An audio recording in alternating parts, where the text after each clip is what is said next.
नमस्कार मेरे प्रिय भाइयों बहनों। कोई भी सभ्यता का निर्माण या कोई भी सभ्यता का खत्म होना कुछ तत्वों पर निर्भर करता है, कुछ फैक्टर्स काम करते हैं। और ये सभ्यताएं है क्या चीज़?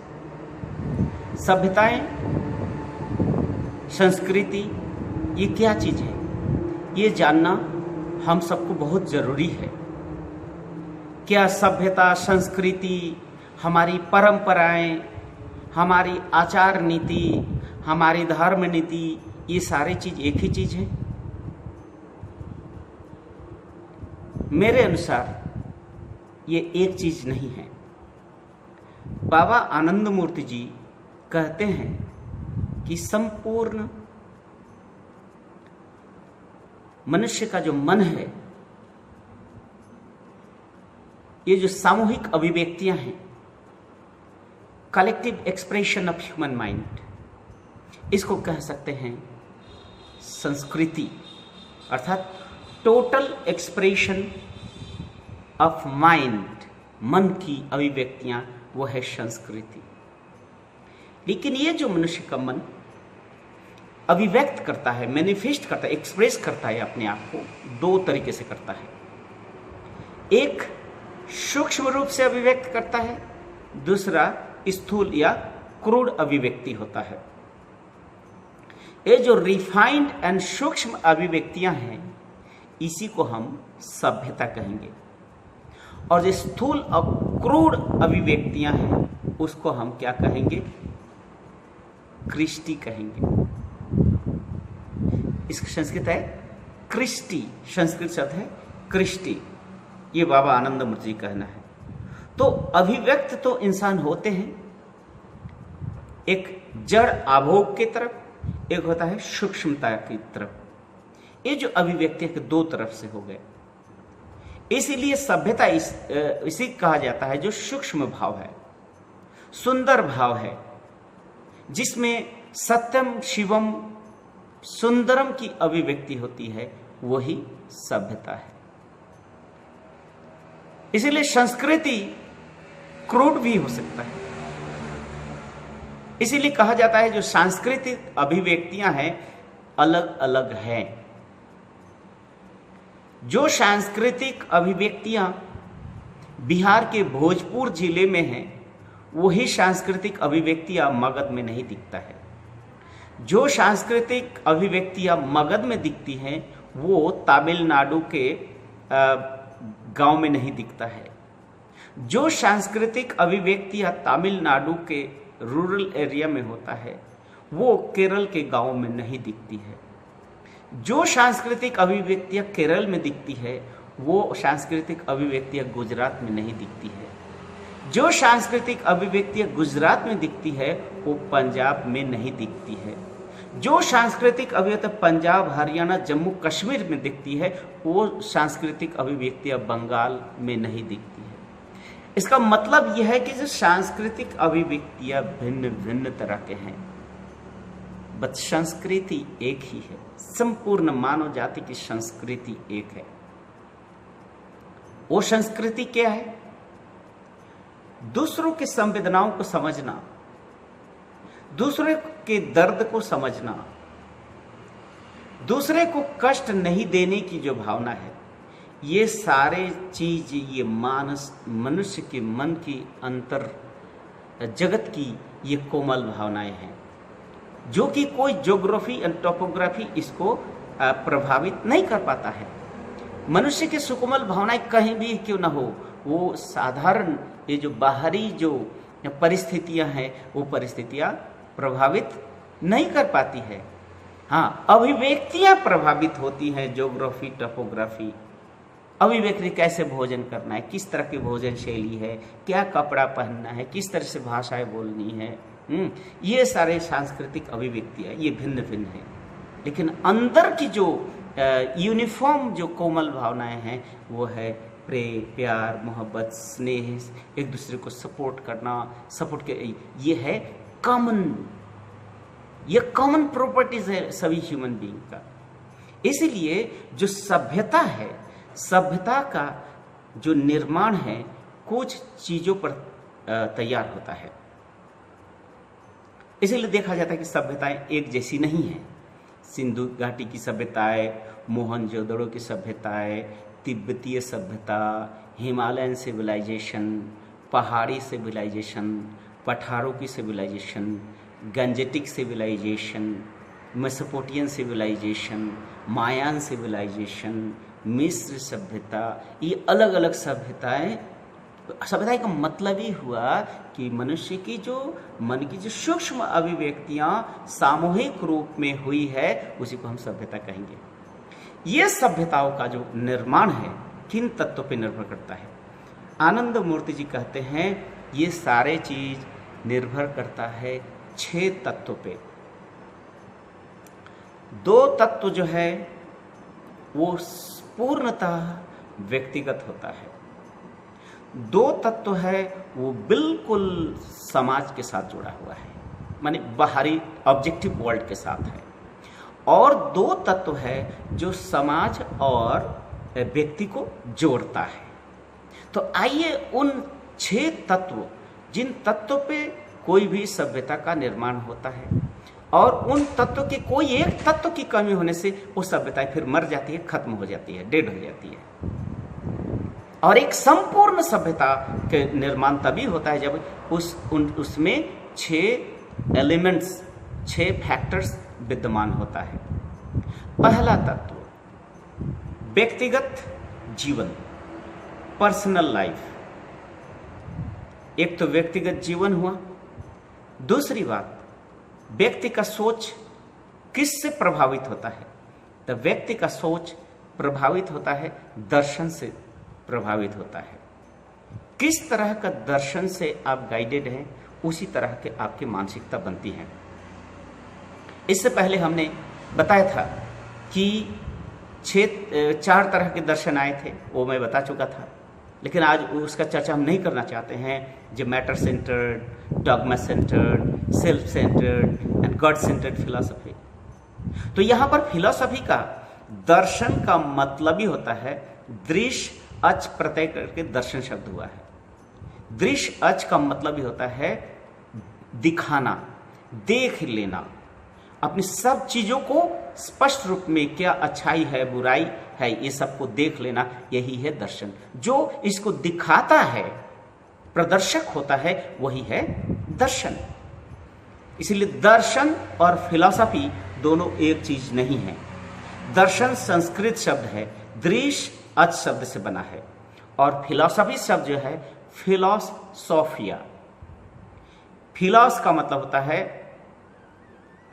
विस्डम और सोफिया का मतलब होता है टू वर्शिप, अर्थात विस्डम का मतलब बुद्धि, बुद्धि का पूजा, ज्ञान की पूजा। फिलॉसफी का मतलब होता है वर्शिप ऑफ विस्डम। और दर्शन का मतलब होता है कि मनुष्य के अच्छाई बुराई को दिखाकर मनुष्य को अच्छे पथ पे प्रदर्शित करना, पूर्णत्व की ओर ले जाना। अशदो माँ सदगमयो तमसो माँ ज्योतिर्गमयो, ये भावनाओं को लेके जो चल पड़ता है वही है दर्शन। और दर्शन का मतलब ही होता है गॉड सेंटर्ड, ईश्वर केंद्रिक। अर्थात जब ही ईश्वर केंद्रिक भावनाएं की बात करते हैं तभी 2 चीजें आ जाती है, सृष्टि, सृष्टा। सृष्टि और सृष्टा के साथ संबंध कैसा होना चाहिए? सृष्टा कौन है? इसलिए ये जो चीजें हैं, पहला तत्व है वो है आपको आध्यात्मिक दर्शन। व्यक्तिगत जीवन में क्या चाहिए? आध्यात्मिक दर्शन। आध्यात्मिक दर्शन का मतलब ही होता है उसमें सृष्टि तत्व आ जाएंगे, circle of creation, ontology, epistemology, अर्थात सृष्टा कौन है, सृष्टा के साथ हमारा कैसा संबंध होना चाहिए, ये चीज को जो स्पष्ट रूप से क्लियरली दिखा देता है, गाइडलाइंस दे देता है, वही होता है आपको आध्यात्मिक दर्शन। अर्थात हर व्यक्ति के जिंदगी को आगे बढ़ाने के लिए आध्यात्मिक दर्शन की जरूरत है। और आनंद मार्ग में जो है ये आध्यात्मिक दर्शन है। ये आध्यात्मिक दर्शन का नाम ही है सुभाषित संग्रह, इसको बोलते धर्म दर्शन, सुभाषित संग्रह, आनंद वचनामृत, आनंद सूत्रम। ये इतने स्पष्ट है कि मनुष्य के जीवन में कोई दूसरी चीज की जरूरत ही नहीं पड़ेगी। मनुष्य व्यक्तिगत जीवन में किस तरह से अपने आचार आचरण बुद्धि तत्व को किस तरह से पूर्णत्व की ओर ले जाएंगे, एक संयमित जीवन जब धर्म अर्थ मोक्ष काम मोक्ष, धर्म अर्थ काम मोक्ष, ये चारों तत्वों को लेके कैसे पूर्णता की ओर आगे बढ़ जाएंगे, उसी चीज को दिखाया है आनंद मार्ग के आध्यात्मिक दर्शन। ठीक है। दूसरा तत्व क्या है? दर्शन हमेशा थ्योरेटिकल होता है, वो सैद्धांतिक होता है, वो सिद्धांत होता है। उस सिद्धांतों वो एक उसूल है, द वैल्यूज है, उस वैल्यूज को अपने जीवन में इंप्लीमेंट करना होता है। ये जो जीवन में वैल्यूज को इंप्लीमेंट करने की जो तरीका है, जो मेथोडोलॉजी है या जो मेथड्स है, जो फॉर्मूला है, उसी को कहते हैं आध्यात्मिक साधना या आध्यात्मिक अनुशीलन। मीन्स एक तरफ वो थ्योरी और उस थ्योरी को इंप्लीमेंट करने के लिए आध्यात्मिक साधना, जिसके इंट्यूशनल प्रैक्टिस कहते हैं। तो आनंद मार्ग में जो तत्व है प्रैक्टिकल, जो प्रैग्मेटिक है, वो है अष्टांग योग साधना, तंत्र योग की साधना। अच्छा, तंत्र योग ही है आत्म अनुभूति का, आत्म स्वरूप को जानना, आत्मज्ञान की प्राप्ति का एकमात्र वैज्ञानिक युक्ति सम्मत सरल सीधा पथ है। योग साधना के पथ, यहाँ पर कोई आडंबर नहीं है, कोई रिचुअल्स नहीं है, कोई अंधविश्वास, कोई कुसंस्कार, कोई दलाल, कोई इंटरमीडिएटर, ये सब की कोई जरूरत नहीं है। ये बिल्कुल इंसान को व्यक्तिगत जीवन में ये अभ्यास करना होता है। इसी को कहते हैं आध्यात्मिक अनुशीलन। थ्योरी धरे के धरे रह जाते हैं जब उसको प्रैक्टिस नहीं किया जाता है। इसीलिए थ्योरी को पूजने से फायदा नहीं होता है, उस थ्योरी को इंप्लीमेंट करने से फायदा है।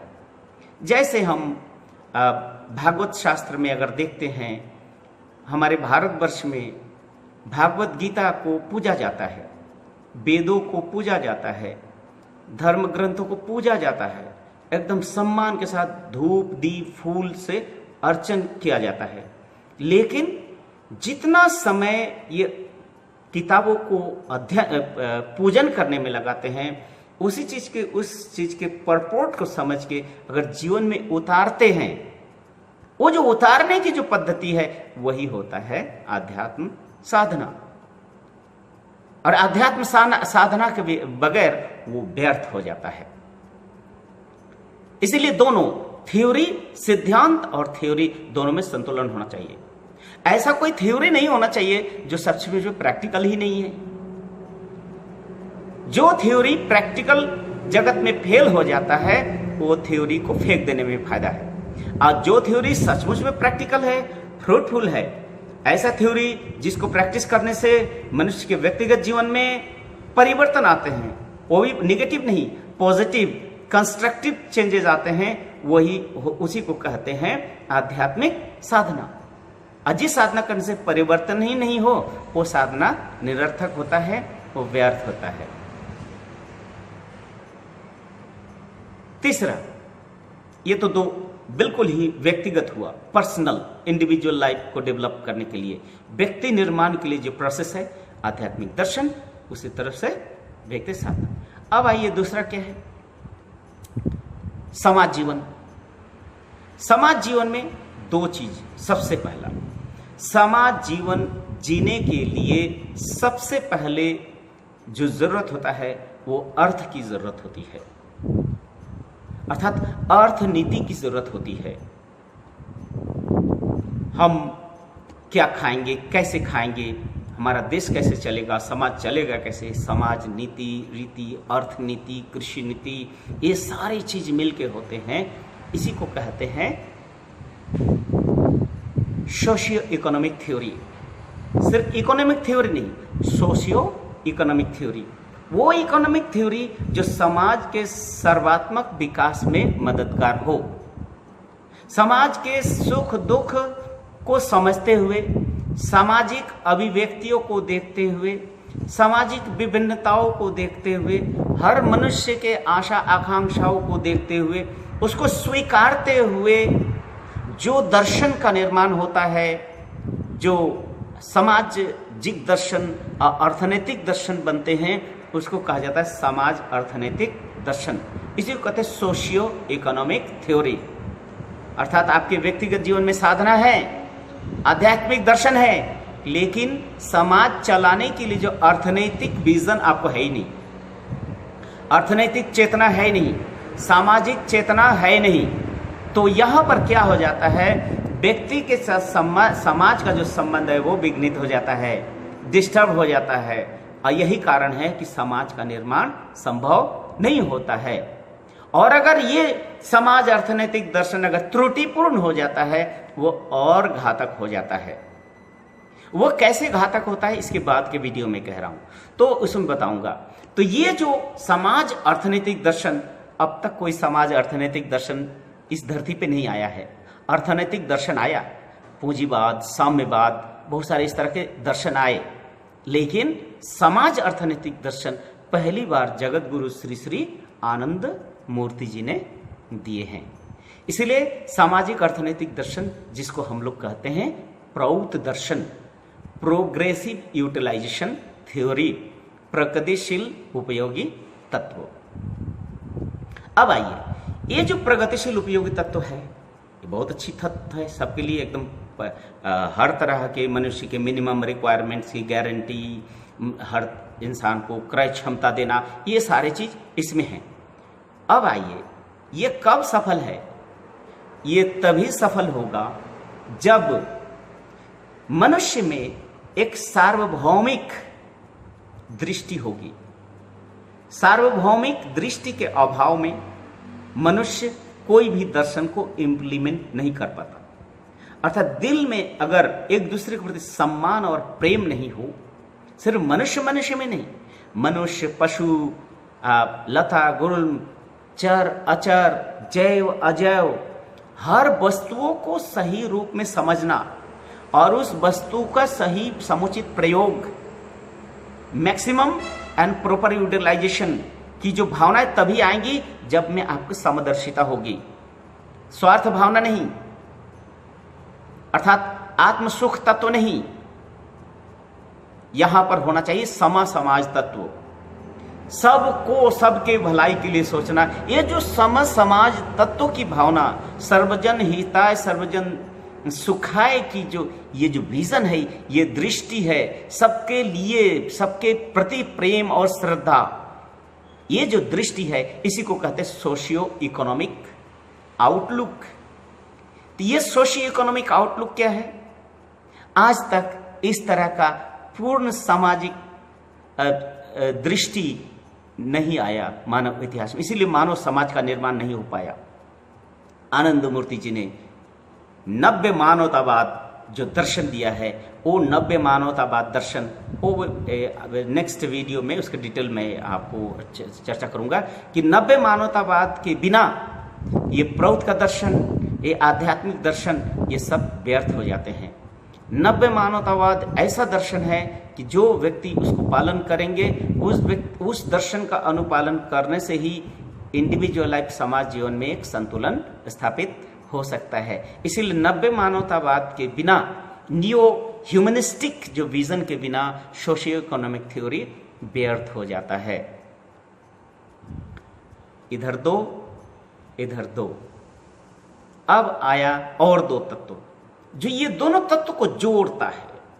ये दोनों तत्व को धुरी है, जैसे एक साइकिल है, साइकिल एक व्हील है, उस व्हील के 6 स्पोक्स है, ठीक है? तो 4 स्पोक्स व्हील के साथ जुड़ा हुआ है, और इस चारों को जो जोड़ता है, बीच का जो धुरी है, वो धुरी है क्या? दो चीज है, शास्त्र और गुरु। शास्त्र क्या है? शासनात् ताड़ेय जस्तु सह शास्त्रः प्रकृतिता, अर्थात मनुष्य के अच्छाई के लिए, मनुष्य के कल्याण के लिए, समाज, जाति, देश, सबके कल्याण के लिए बेनेवोलेंट भावना को रखते हुए जो शास्त्र का गाइडलाइंस होता है, शास्त्र का कोई किताब नहीं होता है, शास्त्र होता है कल्याणकारी एक चिंताधारा, ठीक है। इसीलिए कहा जाता है शासनात् ताड़ेय जस्तु सह प्रकृतिता, शास्त्र प्रकृतिता, अर्थात शासन के द्वारा, एडमिनिस्ट्रेशन के द्वारा, डिसिप्लिन के द्वारा, एनफोर्समेंट के द्वारा सबको एक सही पथ निर्देशन करना, वही शास्त्र का काम होता है। शास्त्र वो कभी कल्याणकारी नहीं है जो दूसरे का व्यक्ति और उसके स्वाधीनता और अधिकारों को छीन ले। शास्त्र का मतलब ही है सबके शुभ भावनाओं को, सबके मनोभावनाओं को रखते हुए सबके शुभ क्वालिटी को जागृत करते पूर्णत्व की ओर गाइड करना, यही है शास्त्र का काम। तो आनंद मार्ग में त्रिशास्त्र है, धर्मशास्त्र, दर्शन शास्त्र और समाज शास्त्र। अभी तक पूर्ण समाज शास्त्र भी नहीं आया है। ये जो समाज शास्त्र का बहुत बड़ा रोल है, ये समाज को और व्यक्ति को जोड़ने का जो लिंक है, जो धुरी है, वो है। और सबसे महत्वपूर्ण, सबसे इंपॉर्टेंट, उसके बाद इस पांचों तत्व को जो सही पर्यवेक्षण करते हैं, निरीक्षण करते हैं और संतुलन बनाए रखते हैं, वो है गुरु तत्व। गुरु क्या है? हम एक चैप्टर में बताए हैं, बाबा का ये थ्योरी है। गुरु जो मनुष्य के समाज जीवन और व्यक्ति जीवन के त्रिविध अंधकार को दूर करने के सक्षम हैं, वही गुरु तत्व है। गुरु तत्व इसीलिए कहा जाता है ब्रह्मैव गुरुरेक नापरः, अर्थात परम ब्रह्म जगत सृष्टा वही एकमात्र गुरु है। वही मनुष्य के, सिर्फ मनुष्य के नहीं, सबके सुख दुख, लता गुल, पशु पक्षी, समाज, व्यक्ति, सबके सुख दुख को बढ़िया से जानते हैं, क्योंकि वही जगत सृष्टा है। इसलिए ब्रह्मैव गुरुरेक नापरः, अर्थात वही गुरु तत्व है। अर्थात गुरु स्ट्रॉन्ग शास्त्र के माध्यम से समाज और व्यक्ति को जोड़ के रखते हैं। ये 6 तत्व है, इसी को कहा जाता है 6 स्पोक्स ऑफ सोशल साइकिल, षडड़ा समाज चक्र। अर्थात समाज को चलने के लिए ये 6 तत्वों की जरूरत है। इसमें एक भी तत्व की कमी से समाज की नींव हिल जाती है, सभ्यता की नींव हिल जाती है। तो कह सकते हैं कि आनंद मार्ग ये 22nd सिविलाइजेशन है। आनंद मार्ग एक नई सभ्यता है। आनंद मार्ग एक नई सभ्यता का, मानव सभ्यता का नई सूत्रपात है। इसलिए इस आनंद मार्ग को जितना जल्दी मनुष्य समझ जाए, उसी से ही संपूर्ण मानव जगत का कल्याण निहित है। इसीलिए मेरे प्यारे भाइयों बहनों, आनंद मार्ग को आप लोग जाने, बहुत नजदीक से, गहराई से जाने। देखेंगे आनंद मार्ग सभी जीवन की समस्याओं का एकमात्र समाधान है।